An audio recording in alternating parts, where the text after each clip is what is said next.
So as always, welcome to Robert's Train Set, and we're going to go back in time.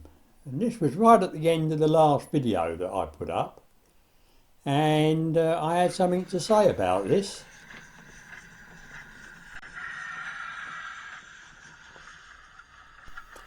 So this is an Oxford Rail N7, and I have two of these. And unfortunately, I've got to say that both of these are not working. This one actually stopped. I couldn't actually do what I wanted because it just would not go. It's almost as though it's lost the drive. So another thing to look at, I'm afraid. So back to now, and you can see the art carriages behind, but these are my two N7's, and one has sound and one doesn't. And the one without has always been giving me trouble with just not running properly. So I thought I'd have a look at both of these.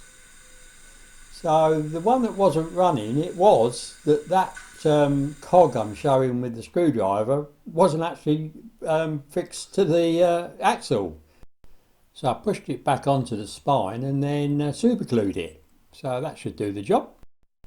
So I took the opportunity to look at all the pickups on these, and they're all over the place. They're quite a difficult thing to get right on the wheels. So I had to look at all them and got both of these running reasonably well. So I thought I'd film the bit I couldn't at the end of the last one because the loco wouldn't run. So let's see what I've made of this, shall we?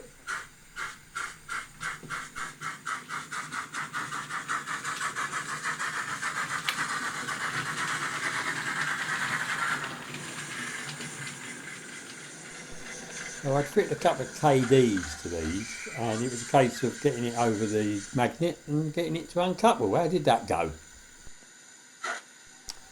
So I completely forgotten that this had an uncoupling function on it, which I found in the end.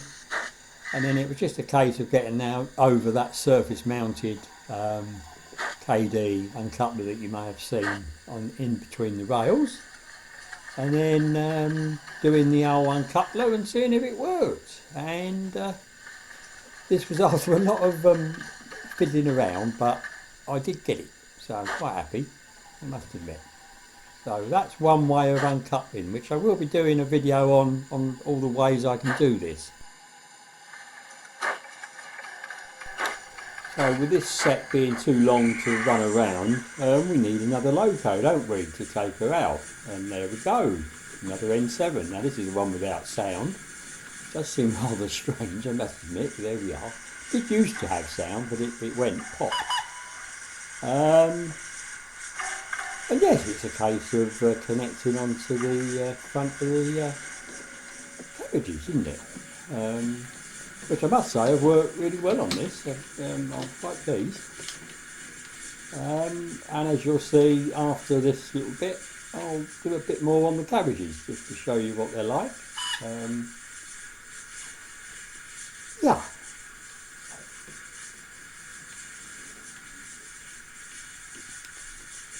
So this didn't all go as well as it looks on this video, as you can imagine.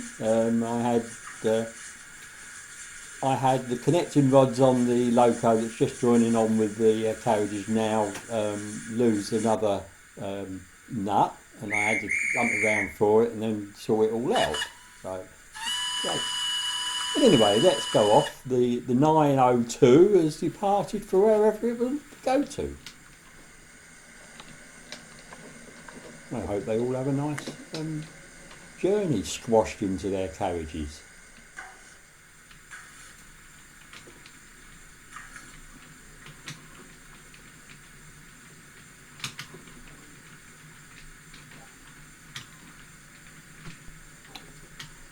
So let's now see the original N7 get into the engine shed, shall we?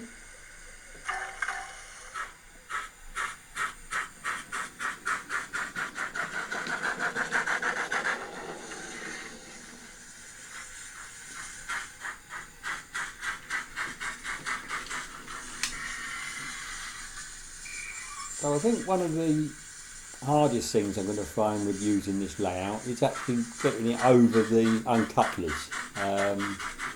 Yes, I've used the ground signal to try and show where they are, but I do have a habit of knocking them off. They're not very strong. So yeah, as you saw in here, it did take quite a lot of while to get it to uncouple, and it was a lot longer than I showed. Anyway, let's now go into the bit on the carriages, which I really do like, and others have said they do as well.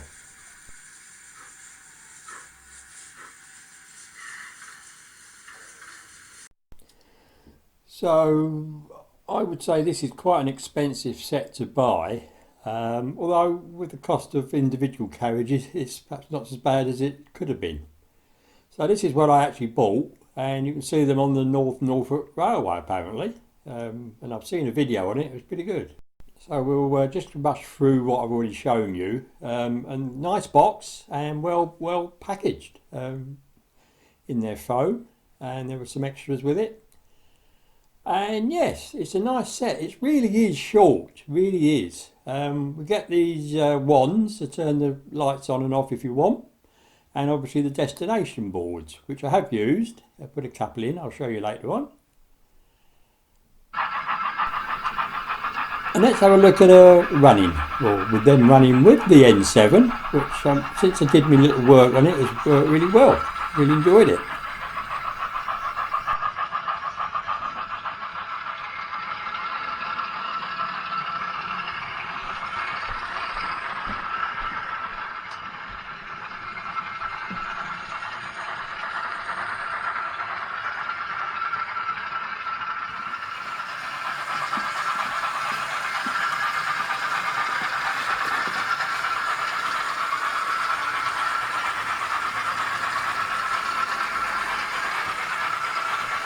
So the lights in this all work really well, and it's got a stay alive which lasts for ages, absolute ages.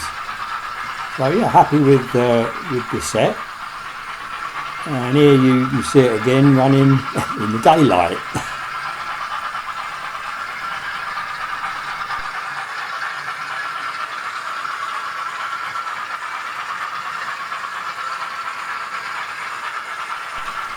So were there any problems in running this set? Only one, which I'll tell you about a little bit later into the video. But otherwise, they ran perfectly. I must admit, no derailments, nothing. Super. And looking at it from the line side, they look great, don't they? I really like them. And you might have noticed the Bachmann 08, as well as the Hunt Split, running around. They were running in while I was up there. So it worked quite well. So I just did a quick run along to show you what they're like when they're stationary with the lights on. And yeah, they're super. I'll show you a bit closer up in a minute. And the roof does come off, as you can see, and you can see the stay alive there, and it did really last a long time. And the roof is clipped on rather than magnets, which I think the magnets might have been a better way. But you can see all the pictures, and the detail is absolutely super inside these. And I did King's Cross on one side and Potter's Bar on the other. Yeah, which is great. Now the coupling mechanism between the carriages works really well, and I will show you a little bit of video in a minute how it works. But I think you'll probably work out quite easily from what I've shown on the pictures. And this is with the carriage off the track, and I had time to photograph it and everything before the stay alive gave up. And there's a King's Cross illuminated. So that's how it works. And here it is on the track, and it's simply pop it in the hole and it's done. And yeah, it worked really well. And I'll just show you around some of the bends on the layout here. And yes, they work absolutely superbly. Quite simple, isn't it?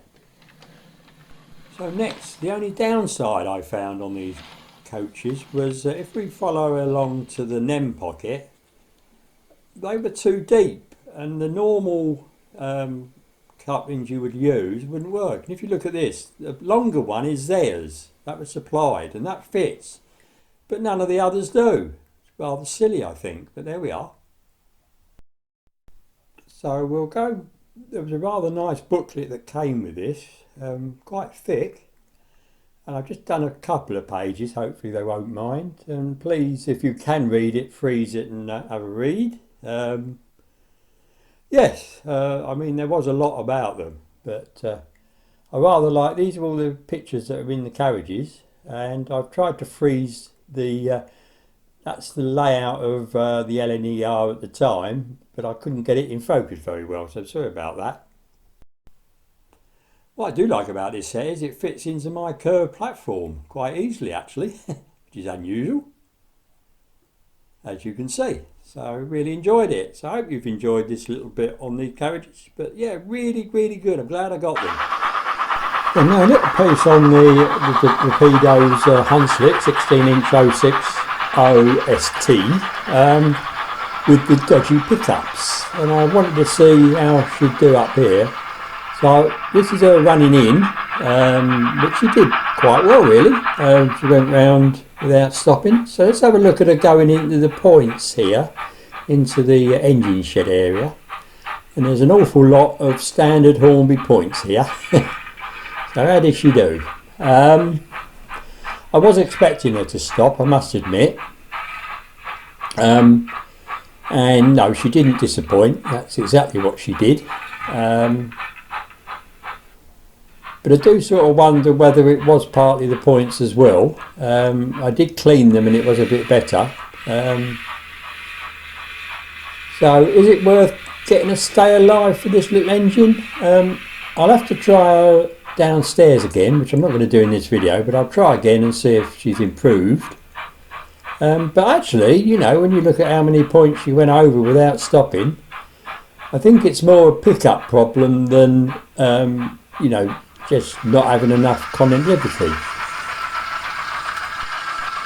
So this section made me take down a video I'd already uploaded to YouTube and re-engineer it, because I got confused with having to stay alive in. I thought it would take a long time to slow down because of the stay alive, but of course, silly Robert, it's a decoder that did take that long it takes to stop. So yeah, I've had to re-engineer this to sort it out. But this was it running in and it worked well, but it did take a whole lap to slow down at this speed. So yeah, there we are. Don't always get it right, do we? So this is a Flirt running around, and also the Quad Arc coaches with the N7. You might have noticed that sitting there all this time was the Hornby Flirt, the Class 755. So what's happened with this? I'll very quickly show you some of the photos you've already seen. But interestingly, I got a comment about how the body is taken off. So I thought I'd give it a go, not having heard from Richard. So I cut some card and you just slide it down the body. You do need to split the fixed two carriages with the wires between. It wasn't easy, or not for me anyway. And then when you get inside, you can see these contacts on the PCB board, and there's a corresponding sort of a sprung connector in the body. You can see that, but I couldn't see any way of seeing whether it wasn't connecting or not. It seemed to be okay. These are the clips that hold them on, so that's all that does it. So you've got one at the back, one in the middle and one at the front. And yeah, there's a blind there. I thought that was getting in the way, so I put card through that. You then need to line it up, the speaker up with that hole, and you can see the blind sitting sort of inside the body. Anyway, let's see a bit of the Flirt running, and that's going to be about my lot, I think. I hope you've enjoyed this. I've tried to round up everything that's been going on, and we'll see what comes for the next video. I'm not quite sure myself at the moment.